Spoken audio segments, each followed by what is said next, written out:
Look who's here, author and Wall Street pro Carol Roth. Carol, this story, it's good to see you. Thanks for joining us. California Governor Gavin Newsom is now attacking Governor Sarah Huckabee Sanders over crime in Arkansas after the governor gave a blistering response to the president's State of the Union. But Carol, we checked the number. California ranks #1 in total murders. Arkansas is at 22nd.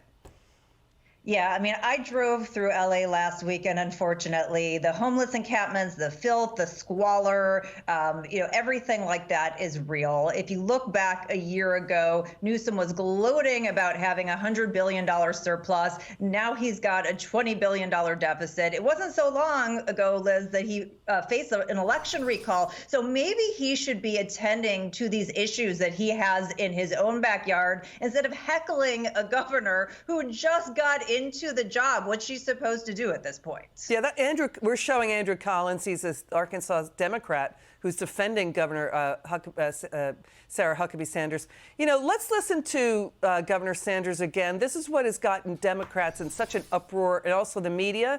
Let's watch this. Take a listen. Democrats want to rule us with more government control. But that's not who we are. I'm the first woman to lead my state. In the radical left's America, Washington taxes you and lights your hard-earned money on fire. But you get crushed with high gas prices, empty grocery shelves, and our children are taught to hate one another on account of their race, but not to love one another or our great country. And while you reap the consequences of their failures, the Biden administration seems more interested in woke fantasies than the hard reality Americans face every day. The dividing line in America is no longer between right or left. The choice is between normal or crazy. In Washington, the Biden administration is doubling down on crazy. What do you think of that, Carol? A choice between normal or crazy. The White House is doubling down on crazy. Democrats are doubling down on crazy. Do you agree with that? I mean, I do. I do agree with that. And she also talked about this new generation of leadership that we need to have. And if you think about, who's in the Democratic Party and has been there for generations, the Bidens of the world, the Pelosi's, the Bernie Sanders, they have done nothing but crush the American dream.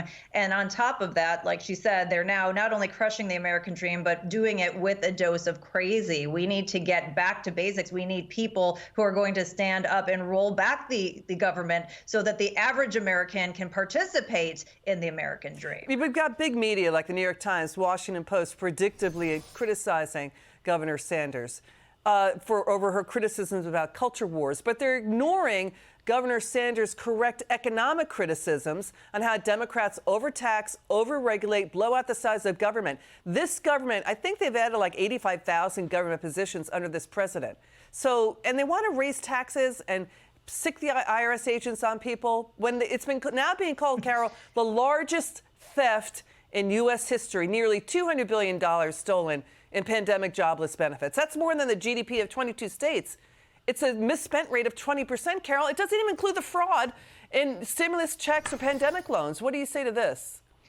Yeah, I mean, the COVID gave cover for the enablement of the largest wealth transfer in history, Liz, and it went from Main Street, the working class, the middle class, to Wall Street, the well-connected, and as you mentioned, they're fraudsters. The Democrats are no longer the party of the working class and the middle class, and the Republicans really need to do the work if they want to step up and fill that role. And unfortunately, we need to see some more action and not just the talk. Why should the U.S. taxpayer have to pay taxes for that fraud?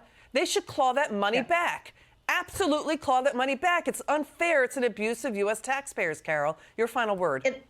And there needs to be accountability. I want to see pensions from government people who oversaw these programs. I want to see people thrown in jail, Liz. Until we have accountability, the American people are still going to have to foot this bill over and over. Nothing is going to change. Got it. Carol Roth, thanks for joining us tonight. It's good to see you.